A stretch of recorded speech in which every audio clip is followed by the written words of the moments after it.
We just did the three characteristics of sound. They were loudness, other was Madhya, pitch, Chawan, and Adi. Third one, quality. Simul, loudness, it depends upon some technical thing of the wave. What is that? In terms of waves, loudness of the sound depends upon volume. आजू बेटा आजू।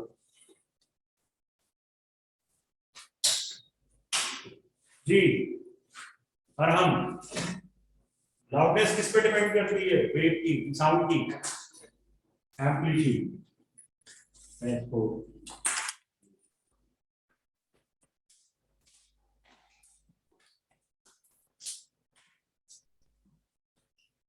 Pitch किस पे depend करती है?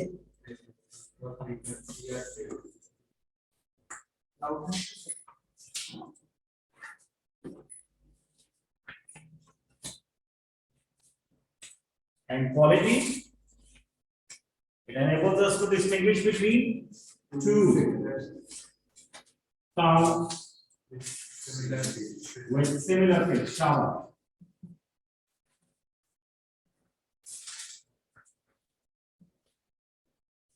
यहां तक बात ठीक है? बात समझ आ रही है? So if we have to graphically represent that, yesterday we found that amplitude means there is a wave with this amplitude, and if the loudness increases, then the graph of this wave will become this one, more amplitude. You can see that the frequency of the wave remains the same, only the amplitude increases. That means loudness increases, जिसको हम अपनी crude words में we can say the volume of the sound. ठीक है? जो आप CD player, TV वगैरह की volume ऊंचा करते हैं, that is actually the loudness in terms of physics. ठीक हो गया बेटा? Pitch, shrillness, देखा? What I'm doing, I'm increasing the frequency. Loudness उतनी है, लेकिन अब number of waves ज़्यादा. Pitch, that is the pitch, frequency. ठीक है?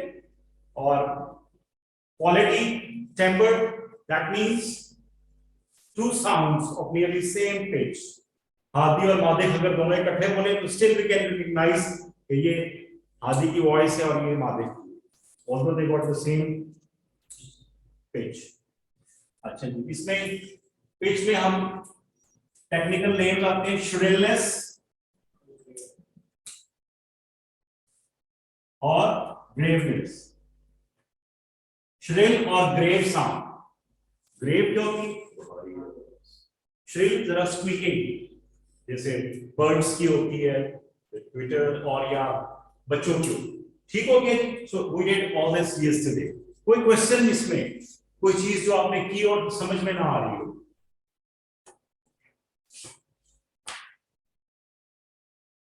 All fine? आगे चलें? चलो जी, okay, good. I am glad कि आप लोगों को ये सब समझ में आ रहा है.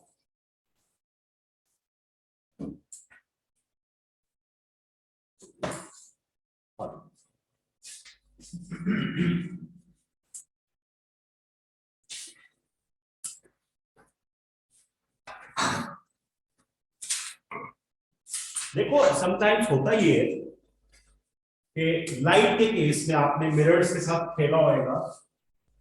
हम लाइट को रिफ्लेक्ट करते हैं. हाँ, ठीक है. अगर ये मिरर है तो लाइट किस तरफ रिफ्लेक्ट होगी? ठीक है, इस तरफ करते हैं ना मिरर के साथ. डू यू थिंक किस तरह से साउंड भी रिफ्लेक्ट होती है? हो सकती है साउंड रिफ्लेक्ट। ओके,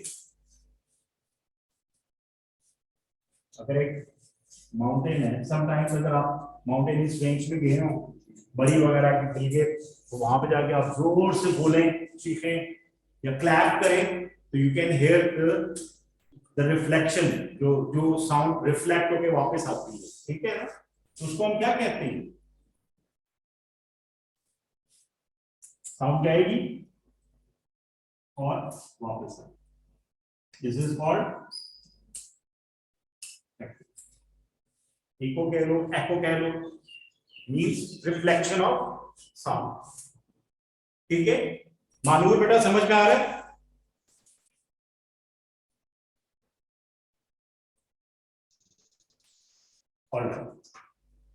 और सिमर आपको भी? जी। गुड बेटा। ओके, ये तो हो गया कि आपने यहां से लेट सपोज क्लैप किया और वो क्लैप की आवाज ऐसे करके गई और फिर आपको सुनाई, ठीक है। अब ये जो हमारी ईयर मेम्ब्रेन है ना, इसकी हमने कल रेंज डिटेक्ट की, वो डिटरमिन की थी, दैट वाज 20 टू 20,000 हर्ट्ज की फ्रीक्वेंसी की कोई भी साउंड ये सुन सकती है इस रेंज के बीच में, ठीक है। ये कैसे सुनता है, हमारे ईयर सुनता कैसे है, कान कैसे सुनता है? वाइब्रेशन होती है। वाइब्रेशन किधर होती है, देखो ड्रम के अंदर। ड्रम किधर है हमारा? ओके, उसको हम कहते हैं ईयर मेम्ब्रेन, ठीक है ना, ईयर ड्रम। उसमें वाइब्रेशन होती है, जो बिल्कुल बाहर वाला पर्दा है, मेम्ब्रेन है, वो वाइब्रेट करता है। जैसी साउंड यहां से जाती है कान में, तो वो एक एनर्जी उस पर लगाती है जिसकी वजह से वो वाइब्रेट करता है। जब वाइब्रेट करता है तो सिग्नल्स हमारे ब्रेन में जाते हैं, राइट। इस सारे प्रोसेस को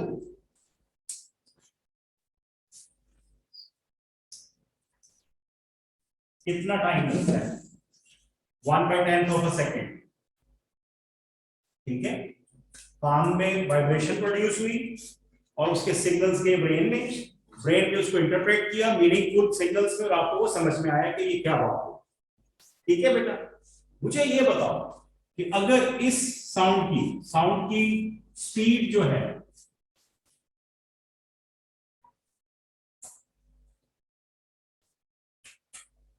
इन एयर कितनी है?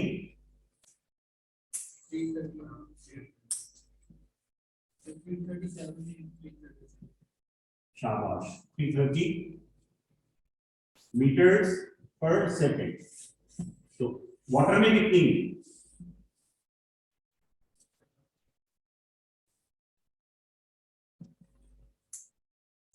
कम होएगी या ज्यादा होएगी? और मेटल्स में?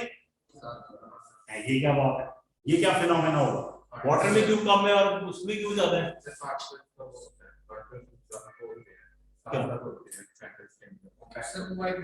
बड़ी बात, सबसे पूछूंगा, फिक्र नहीं करो जी। हाँ, और वाटर में? और हमका ख्याल है कि वाटर में सबसे कम स्पीड होगी, सबसे ज्यादा मेटल में होगी और एयर में दरमियानी होगी। सबका ये ओपिनियन है? नहीं जी। हादी? सर मेटल में कम होगी, एयर सबसे कम है, वाटर सबसे ज्यादा और मेटल सबसे ज्यादा। लो जी, हादी का एक और पॉइंट ऑफ व्यू आ गया। और हम कह रहे हैं कि मेटल्स में सबसे कम होगी और वाटर में उससे ज्यादा और एयर में सबसे ज्यादा। हादी बिल्कुल इसका उलट कह रहे हैं। हादी कह रहे हैं एयर में कम है, उससे ज्यादा वाटर में, और सबसे ज्यादा मेटल में। जी आप लोगों का क्या ख्याल है? सर मेटल में ज्यादा है और एयर में ज्यादा। तुम लोग भी यही कह रहे हैं, एक कह रहे ज्यादा, दूसरा कह रहे कम, मेटल में ज्यादा है। जी Simal and Manoor, what do you think?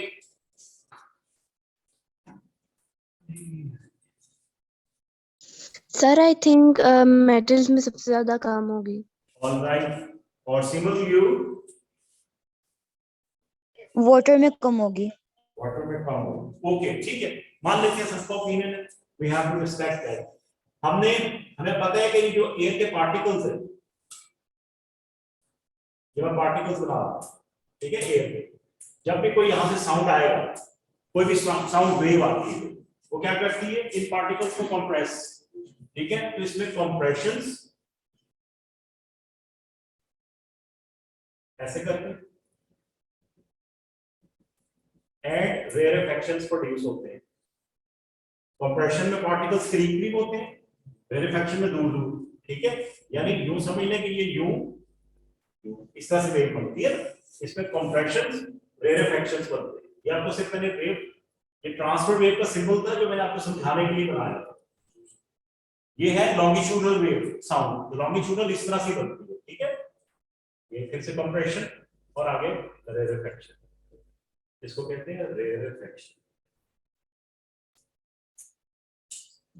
Alright, तो ये इस तरह से वेव चलती जाती है ऐसे ऐसे। इससे स्प्रिंग में अगर आप करते हैं जी, जैसे आपका क्रेस्ट और ट्रफ था ना, ऐसे इसमें कंप्रेशंस एंड रेयरफैक्शंस प्रोड्यूस होते हैं, ठीक है। इसमें जो पार्टिकल्स है वो direction of motion of wave की डायरेक्शन में वाइब्रेट करते हैं, उसमें परपेंडिकुलरली करते हैं। अच्छा, ये एनर्जी का ट्रांसफर था ना, wave is what, transfer of energy. मेरा सिंपल क्वेश्चन ये है कि एनर्जी जो है वो पार्टिकल्स के थ्रू ट्रांसफर हो रही है, यहां से पार्टिकल्स ने पकड़ी आगे दी। तो अगर पार्टिकल्स ज्यादा करीब करीब हो तो एनर्जी क्विकली ट्रांसफर होगी, या अगर दूर दूर हो तो फिर ज्यादा जल्दी ट्रांसफर होगी। करीब करीब, सबका ये ख्याल है करीब करीब हो। तो पार्टिकल्स एयर में ज्यादा करीब होते हैं, वाटर में ज्यादा करीब, या मेटल्स में ज्यादा करीब होते हैं? ठीक हो गया। तो साउंड सबसे ज्यादा उसकी स्पीड मेटल्स में होती है, अप्रोक्सीमेटली 4000 मीटर्स पर सेकेंड, राइट। 4000 मीटर्स कितने होते हैं? 1 किलोमीटर में कितने मीटर्स हैं? और यहां से आपका घर कितने किलोमीटर्स है? You can imagine. या आपका स्कूल आपके घर से कितना दूर है? तो मेटल्स में स्पीड ऑफ साउंड 4 किलोमीटर्स पर सेकेंड है, 1 सेकेंड में 4 किलोमीटर्स। अगर आपका स्कूल आपके घर से 4 किलोमीटर तक दूर है तो आप साउंड की स्पीड से सिर्फ 1 सेकेंड में स्कूल पहुंच जाएंगे और लेट नहीं होंगे अगर आप टाइम पे उठ जाए, ठीक है। अच्छा जी, अब वाटर में एयर और मेटल्स के बीच में करके होती है, तो तकरीबन 1200 मीटर्स पर सेकेंड। समझ में आ गई speed of sound? Alright, okay जी। ये स्पीड ऑफ साउंड है एयर में 330 मीटर्स पर सेकेंड। अब अगर साउंड वेव एको यहां से रिफ्लेक्ट होकर वापस कान में 1/10 सेकेंड से पहले आ जाए, आपको एको सुनाई देगी? लेट्स सपोज यहां पर इस बंदे को एको सुनाई दे रही है, ये ग्रेजुअली चलता चलता यहां पर पहुंच गया इस माउंटेन के करीब, ठीक है। अब इसको एको सुनाई नहीं दे रही है, क्यों? करीब आ गया ना बहुत, क्यों नहीं अब सुनाई दे रही? टाइम ज्यादा लगेगा जाने के दौरान, टाइम तो एक जितना ही लगेगा, ओके। इंस्टेंटली वापस आ रही है, तो जिस वक्त वो सुन रहा था उसी में वो वाली वेव भी मिक्सअप होगी। अब उसका ब्रेन दोनों में डिस्टिंग्विश नहीं कर पा रहा, ठीक है। तो अब वो पहले वाले के साथ मिक्स हो गई, लेकिन कोई एक स्टेज तो होगी ना ऐसी जब पहले वाला ओरिजिनल साउंड कान के अंदर ब्रेन तक पहुंचे और साथ ही एको वाली भी साथ ही उसके साथ शामिल हो गई, तो एक प्रलॉन्ग सी आवाज आ जाएगी। कैसे बना? एक होती है एको जो इस तरह से दूर डिस्टेंस से सुनाई देती। आपने कभी एक्सपीरियंस किया अगर कमरा खाली हो, जैसे ये वाला रूम खाली, कोई फर्नीचर ना हो और बड़ा हॉल टाइप हो, उसमें आप बोलते हैं तो उसमें क्या प्रोड्यूस होती है? गूंज। एको नहीं आती, गूंज आती। एको क्या होती है?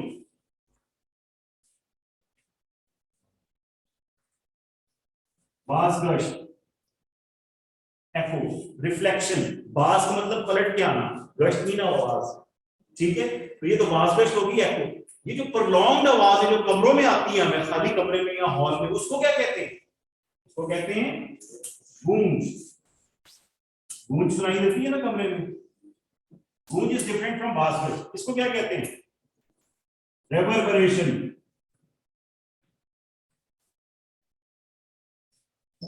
रेवर्बरेशन जब आपके कान में वो वाली ओरिजिनल साउंड के साथ ही दूसरी साउंड कनेक्ट हो जाए और आपको एक प्रोलॉन्ग साउंड सुनाई दे, गूंज जिसको कहते हैं, दैट इज रेवर्बरेशन। शुक्र है कि हमें रेवर्बरेशन बहुत ज्यादा नहीं पढ़नी, हमें ज्यादा एको का काम है। ठीक है, ये सिर्फ आपको समझाने के लिए दोनों चीजें बताएं। अब एको पे आ जाए।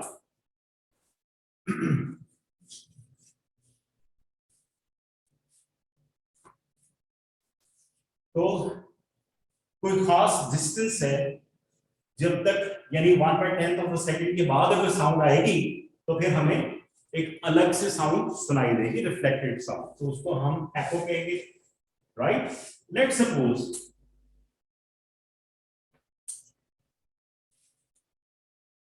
एक अच्छा, इस एको से हम कोई काम, कोई फायदा उठा सकते हैं क्या? एयरफोर्स में क्या होता है? रडार्स। रडार्स क्या करते हैं? लेट्स सपोज यहाँ पर हमने एक रडार रखा हुआ है गाड़ी के ऊपर, घूम रहे हैं, ठीक है। वो क्या करते हैं? यहाँ से अल्ट्रासोनिक साउंड, अल्ट्रासाउंड होता है वो वाली साउंड जो हम सुन नहीं सकते, जो हमारे 220 किलोहर्ट्ज से ज्यादा वाली, वो वाली साउंड प्रोड्यूस करते हैं। वो क्या करते हैं? यहाँ पे कोई एयरप्लेन जा रहा हो, ये साउंड वेव्स उसको टच करेंगे और फिर वापस रिफ्लेक्ट होकर वापस आएंगे, ठीक है। ये एमिट भी करते हैं, प्रोड्यूस भी कर रहे हैं और उनको रिसीव भी कर रहा हो, रिसीवर भी, जितनी मर्जी हो। वो तो जब इसके सर पे पहुंच जाएगा तो फिर है ना, जब ये दूर है, अभी इंडियन बॉर्डर पे है तो वहीं से नहीं पता लगना शुरू हो जाएगा, ठीक है ना। ये जो आपके सैटेलाइट फोन्स हैं, अमेरिका से आप बात कर रहे हो तो सिग्नल्स वहां तक जा रहे हैं ना, तो अगर इसी तरह से ये भी सिग्नल्स प्रोड्यूस कर रहा है, अगर दूर है जहाज तो दूर से पर करीब आ गया तो बेटा फिर रडार ने थोड़ी कुछ करना है, फिर तो जहाज ने करना है जो भी करना है, ठीक है ना। इसलिए तो रडार हम दूर इस तरह से उसको आइडेंटिफाई कर लेते हैं, राइट। तो रिफ्लेक्ट होके वापस आते हैं। लेट्स सपोज यही this is the speed of sound,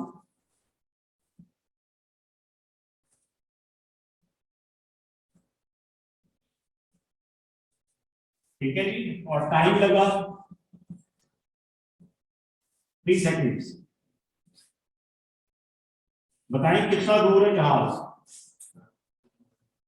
calculate करो जल्दी से। How far the airplane is, करके बताओ ना मुझे, अपने अपने आंसर मुझे बताते जाए। मैंने जो ऑनलाइन बच्चे आराम से बैठे हुए गेम खेलते हैं उनसे भी पूछना है, जल्दी से बताओ। This is the question. मैं इसको रेड के साथ, ये डेटा है, ये जहाज, ये सब, ये टाइम, स्पीड या वेलोसिटी कह लो आप, ये टाइम है, और डिस्टेंस क्वेश्चन मार्क। कितना फार है जहाज, बताते जाओ मुझे। नाम क्या आपका? RS 990। किसी का 990 के अलावा आ रहा है? और किस का 990 आ रहा है? जी मानू, सिमल, हादिया। वैसे मेरा है 445। 445 चलिए आराम जी। दयान, दोनों में से कौन सा बेटा?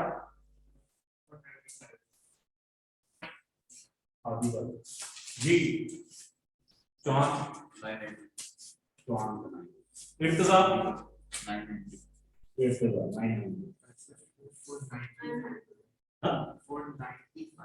आपका 495 आ रहा है, 495। किसी का 495 आ रहा है? आपका भी 495 आ रहा है? कैलकुलेटर में गड़बड़ है यार। अभी एंड मावे जी मानूर आपका ध्यान करो। जी मानूर, सिमल,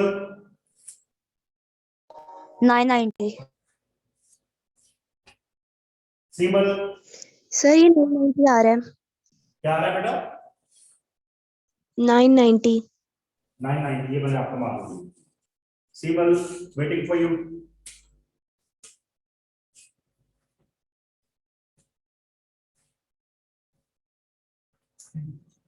अच्छा जी चले, ठीक हो गया, दोनों ऑप्शन पर के 3 ऑप्शन आ गए, 1 2 3। अब यहां से साउंड वेव प्रोड्यूस हुई यही, और ये वापस आई। टाइम कितना है एक साइड के लिए, टोटल है? टोटल डिस्टेंस, जाने का भी आने का भी।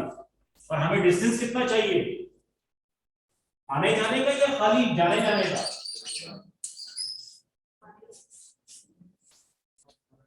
How far the airplane is, आने जाने का या सिर्फ जाने जाने का? बेटा how far the airplane is, आप मुझसे कितना दूर हो। हाँ जी, इसमें इस तरह के एमसीक्यूज में साउंड वाले या एको के क्वेश्चंस में यही ट्रिक होता है। हम टाइम ले लेते हैं टोटल आने जाने वाला, हालांकि उन्होंने हाउ फार पूछा होता है। या एक शिप है और यहां से वो सोनोमीटर से साउंड प्रोड्यूस कर रहा है, नीचे बेड है सी की, और ये रिफ्लेक्ट होके वापस आ रही है आफ्टर 5 सेकेंड्स। तो कितना डिस्टेंस है?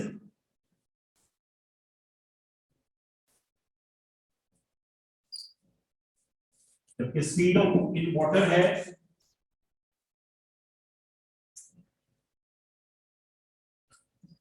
1200 मीटर्स पर सेकंड। अब बताओ इसका डिस्टेंस कितना है जी? अब जब आप इसको सारे को मल्टीप्लाई कर लोगे तो फिर इसको हाफ करोगे, क्योंकि ये टाइम जो है वो टोटल टाइम है आने और जाने का। और डेप्थ ऑफ द सी कितनी होगी, सिर्फ जाने जाने तक। तो बेटा ये दो तरह के क्वेश्चंस आते हैं, इनसे होशियार रहना है। ऑलराइट, समझ में आ गया? क्लियर? ये 495 कैसे आया बेटा? 330 to 990 डिवाइडेड बाय हाफ। ये कैलकुलेटर बेटा मुझे लगता है इसकी तबीयत सही नहीं है, वो हो लॉजिकली करके देखो 90 का हाफ क्या है? सर 4 वही है 495 495। Very good. 450 हाँ और हम आपकी गड़बड़ 495, शाबाश, गुड, ठीक हो गया बेटा। हाफ करेंगे 990 का 490। सर जी सर हमने हाफ की है क्योंकि जो टोटल टाइम था 3 सेकंड्स वो प्लेन को आने जाने में लगा था, प्लेन को इसीलिए। यहाँ से सिग्नल्स को आने जाने, साउंड वेव को जो अल्ट्रासाउंड प्रोड्यूस की थी उनको जाने और उससे रिफ्लेक्ट होकर वापस आने का लगा। 3 सेकंड्स टोटल टाइम है ना, इसलिए तो हमने इनके बीच का डिस्टेंस फाइंड करना था, तो उसके लिए सिर्फ एक time, half of the time चाहिए। इसी तरह से ये सी बेड अगर आपने फाइंड करनी है, what is the depth of this sea, तो आप आने जाने का तो टाइम नहीं लोगे ना, या टाइम को हाफ कर लोगे, और अगर टाइम फुल लिया तो फिर टोटल डिस्टेंस को हाफ कर लोगे। ठीक है मानूर बेटा, समझ आ गया? Yes sir. Any other question? ठीक हो गया? ओके, मैं इसको रब करने लगा हूं, आपने जो भी इंफॉर्मेशन लिखनी है लिख लो बेटा, स्पेशली ये जो स्पीड है इन मैट्रिक्स में वो जो लिखो। फॉर योर इंफॉर्मेशन, आजकल जो एयरप्लेन्स बन रहे हैं वो इस मटेरियल के बन रहे हैं जो ये जो अल्ट्रासाउंड वेव्स हैं उनको एब्जॉर्ब कर लेते हैं, वो रिफ्लेक्ट नहीं करते, वो एब्जॉर्ब कर लेते हैं, उधर ही रह जाते हैं। जब वो एब्जॉर्ब कर लेंगे तो कुछ जाएगा वापस, तो रेडार क्या कहेगा? कुछ भी नहीं। हाँ बेटा यही तो डेवलपमेंट है ना, यही तो एडवांसमेंट इन टेक्नोलॉजी। ठीक है ओके। अच्छा जी, आपने ये ऑर्केस्ट्रा रूम्स देखे होंगे जहाँ पे ये बहुत सारे बाजे वाजे लेके बैठे होते हैं और एक बंदा स्टिक लेके यूट्यूब कर रहा होता है, ठीक है, ओपेरास जो होते हैं, ऑर्केस्ट्रा जहाँ पे होता है,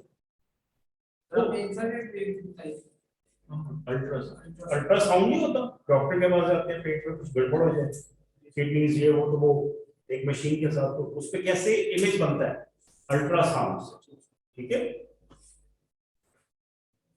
बैट्स जो होती है, बैटमैन है ना आजकल, स्पाइडरमैन और बैटमैन, जो बैट्स हैं उनकी फ्रीक्वेंसी क्या है, उनकी 220,000 हर्ट्ज से ज्यादा है, तो उनकी अल्ट्रासोनिक आवाज वो हमें सुनाई नहीं देती, ठीक है। सोनिक मींस साउंड,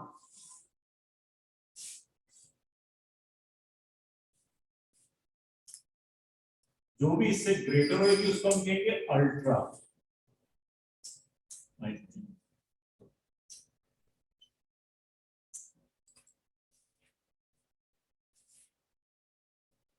साउंड कह लो या सोनिक, ठीक है, more than 20 kilohertz, that is ultrasonic. तो इसको हम यूज करते हैं, सोनोमीटर्स हैं हमारे पास, मेडिकल में हमने अल्ट्रासाउंड मशीन्स बनाई हुई, वो ह्यूमन बॉडी के अंदर के पार्ट्स को, जो सॉफ्ट पार्ट्स हैं हमारे, उनको वो डिटरमिन करती है और उसकी इमेज बनाती है, ठीक है। और यही फिनोमेना है इमेजरी का, जो हम रेडार में यूज करते हैं या सोनोग्राफ्स में, सोनोमीटर्स में हम यूज करते हैं, ऑलराइट, ओके। अब क्वेश्चन है मेरा, वो जो रेवर्बरेशन वाला सीन था, जब वो बड़े हॉल्स के अंदर, या जैसे आप सिनेमा में जाते हो आजकल, वो no way to back home, वो स्पाइडरमैन पता नहीं क्या कुछ ऐसी नई मूवी आई है, कुछ लोग देखते भी जाओगे, तो सिनेमा में उन्होंने हैवी कर्टन्स लगाए हुए होते हैं, वो क्यों होते हैं, राइट, साउंड को वो एब्जॉर्ब कर लेते हैं, या कोई और सॉफ्ट मटेरियल, माइक के ऊपर भी लगा हुआ होता है सॉफ्ट मटेरियल, फोम का इस तरह का, उसी के उन्होंने वॉल्स पे भी ऐसे ही मटेरियल लगाए होते हैं, या हैवी कर्टन्स डाले हुए होते हैं। हमारे घरों में वो windows which are near the main road, उसमें हम हैवी कर्टन्स डाल देते हैं, तो उससे आवाज शोर कम हो जाता है। तो होता क्या है उसमें, एग्जैक्टली बिल्कुल, आवाज को वो एब्जॉर्ब कर लेते हैं, मैक्सिमम एब्जॉर्प्शन हो जाती है और वो आवाज रिफ्लेक्ट बैक नहीं होती, बिल्कुल वैसे जैसे आप टेनिस बॉल को हार्ड फ्लोर पे डिप करते हो इस तरह से, तो वो बाउंस बैक करता है, और अगर आप उसको सैंड में करो तो वापस नहीं आएगा, रिफ्लेक्शन कम हो जाएगी। Same is the case with sound waves, ठीक है। तो इन सिनेमा हॉल्स में, ओपेरा हाउसेस में, we have like these walls, they are painted with special material or heavy curtains, they are used to absorb extra sound, और उससे quality of sound क्या हो जाती है, बहुत अच्छी। ठीक हो गया बेटा, इसका भी एक दो पॉइंट्स जो लिखने हैं लिख लो अपनी कॉपी पे। मैं एक्चुअल में कोई नोट्स नहीं देता हूँ, मैं आपको समझाता हूँ, मैं आपको वर्कशीट्स देता हूँ और मैं आपके उनके क्वेश्चंस को हम डिस्कस करते हैं। वुड हार्ड सरफेस है, गूंजेगी, गूंजेगी ना, ठीक है। आप स्पीकर्स किस में लगाते हो, फिट करते हो, वुडन बॉक्स में, कैसी आवाज हो जाती है उसकी, क्यों बढ़ जाती है आवाज, अगर आपने अपने ये जो क्लॉक है ये टेबल पे रखा हो तो उसकी आवाज कितनी ऊंची हो जाती है, क्यों है, सवाल है क्यों, वाई नहीं, आप अभी रुक जाओ, देखो वो तो साफ, लेट सपोज ये है यहाँ पे रखा हुआ है, ये रिफ्लेक्ट तो नहीं कर रहा, ये तो उसके साथ टच कर रहा है, तो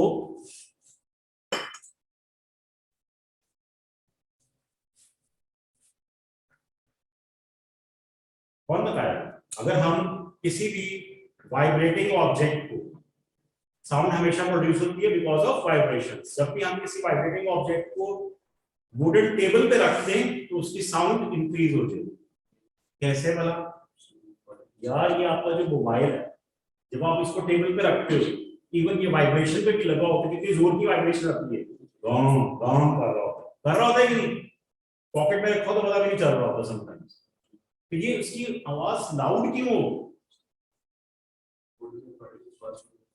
वुड के पार्टिकल्स पास होते हैं तो वो क्या करते हैं, शाबाश जी हाँ भी,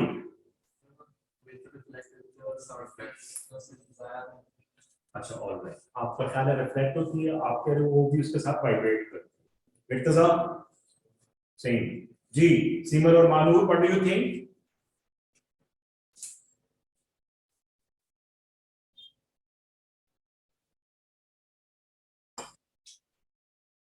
Any idea why the loudness of any vibrating object increases when it is placed on a wooden table?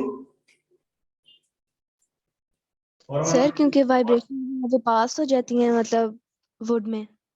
Alright, अब आपने करना ये है कि आपने जब आपका मोबाइल इस तरह से बज रहा हो तो उसको आपने टेबल पे रख के, तो टेबल पे हाथ रखना है, मोबाइल पे नहीं, टेबल को फील करना है कि वो साथ में वाइब्रेट कर रहा है कि नहीं कर रहा, ठीक है? तो जब आप उसको हाथ लगाएंगे तो यू विल फील कि वो टेबल भी वाइब्रेट कर रहा होता है ना इस तरह से। अगर मोबाइल ना मिल रहा हो तो आप उसको कॉल करते हैं, फिर आप वाइब्रेशन पे लगा हुआ है तो चीजों को टच, बेड को टच करके टेबल पर करके देख रहे होते हैं कि कहाँ हो, ठीक है? होता क्या है उसमें, that surface on which you have placed your mobile or that vibrating object, that surface also start vibrating with the object.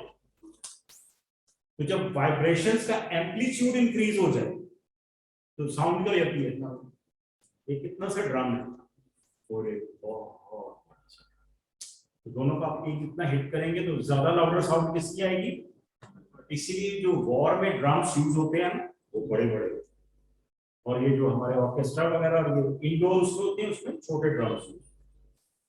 ठीक हो गया, समझ आ रही है चीजें?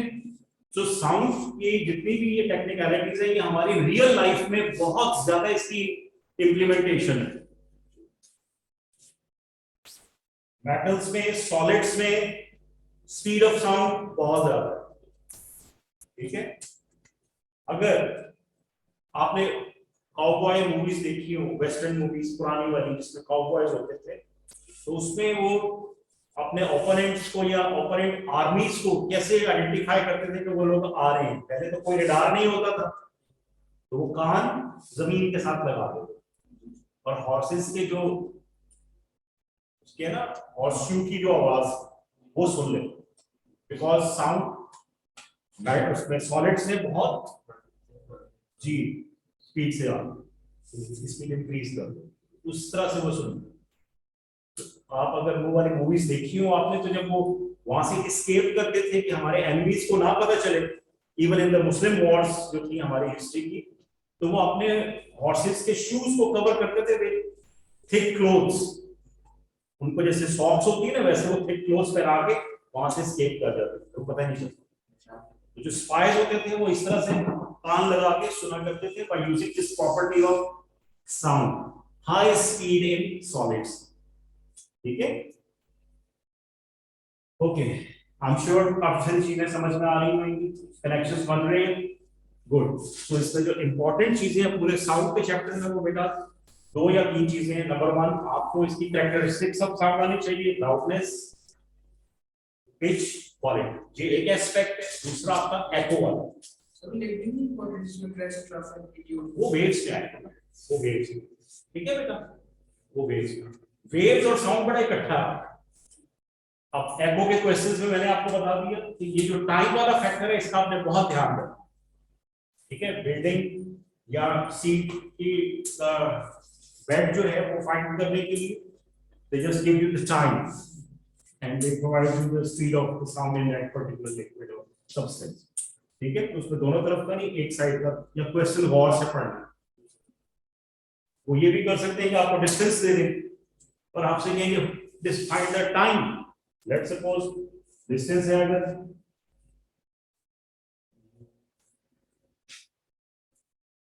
5000 liters, find the time, करो जितना टाइम फाइंड, चलो सी बेड है 5000 यानी 5 kilometres d, 5000 metres, speed of sound is 1200 metres, time बताएं कितना लगेगा उसको वापस आने में, इस सोनोमीटर को वापस रिसीव करने में कितना टाइम लगेगा, कैलकुलेट करो अभी अपने पास,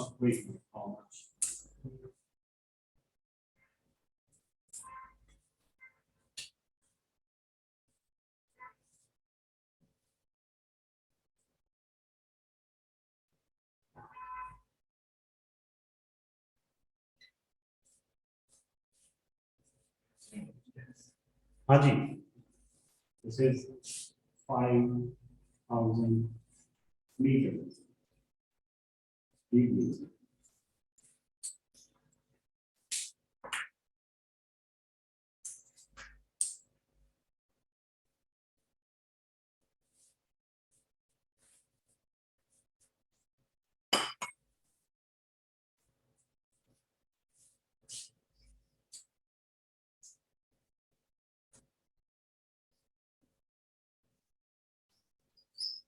फॉर्मूला यही यूज होगा काइनेमेटिक्स वाला, वही बचपन का स्पीड या वेलोसिटी का डिस्टेंस ओवर टाइम।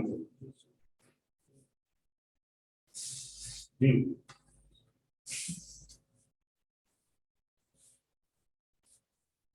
आगे आंसर कितना टाइम? 2.08। किसी और का 4.16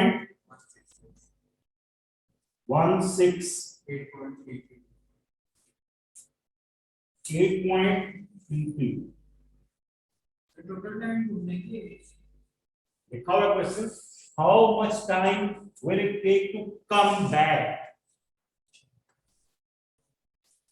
हाँ जी 2.08 और किसी का है हर इसके अलावा? जॉन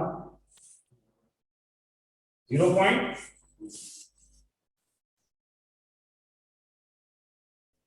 जॉन का हो गया या हर इसका 4.16 किसका था? अभी 8.33 और हम और मेरा भी 4.16 आ रहा है। 4.16 मानूर 4.7। एक और आंसर आ गया, वेरी गुड।